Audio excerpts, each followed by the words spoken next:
मी एक वेश्या. हो, तुमच्या मनात जे आलं तेच. पण खरंच तुमच्या मनात जे आलं तेवढी वाईट आहे का मी? तुम्ही हो म्हणा, नाही म्हणा, पण तुमच्या नजरा सगळं बोलून जातात. रस्त्यावर मला बघून नजरा चोरून घेणारे तुम्ही तुमच्या गरजेनुसार मला अप्सरेचा दर्जा देता. स्त्रीला देवी मानता ना? मग मला माझ्या पोटापाण्यासाठी कराव्या लागणाऱ्या गोष्टींमुळे समाजातली घाण समजता? बरं चला, मी करते मान्य, असेन मी घाण. पण मग तुमची भूक भागवण्यासाठी माझ्याकडे पैसे देऊन येणारे तुम्ही कोण? खरंच मी ज्या क्षेत्रात आहे त्या क्षेत्राची गरज मला नाही, आणि हे तुम्हालाही माहिती आहे. पण तरीही माझी एवढी अवहेलना का होते? एक समाजाचा घटक म्हणून मी मान वर करून जगूही शकत नाही.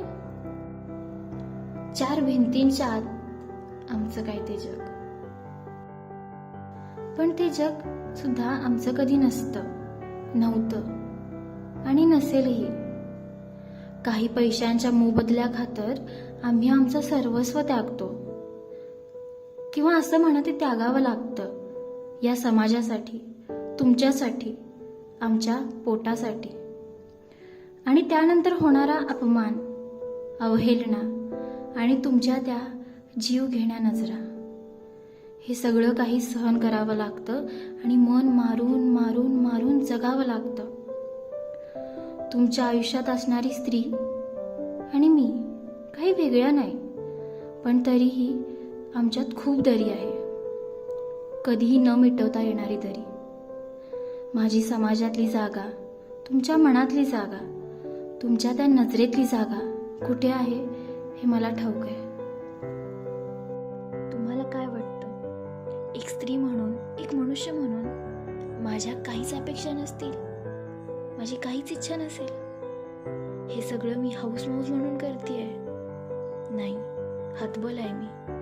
पण मलाही कुठेतरी वाटतं की कोणीतरी असावं, कोणीतरी आपलंसं, आपल्याला जीव लावणारं, कोणीतरी मनापासून काळजी घेणारं असावं, कोणीतरी आपलेपणाने जवळ घेणारं.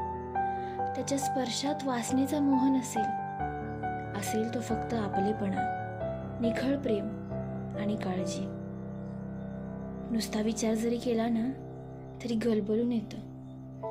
हे आयुष्य जगताना या स्वप्नातल्या हव्याशा वाटणाऱ्या या आयुष्याला कधी जगता येईल नाही माहिती.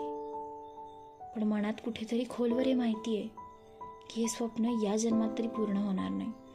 जोपर्यंत माझ्या चेतेला अग्नी मिळत नाही तोपर्यंत या नरक यातनेतून माझी सुटका नाहीये.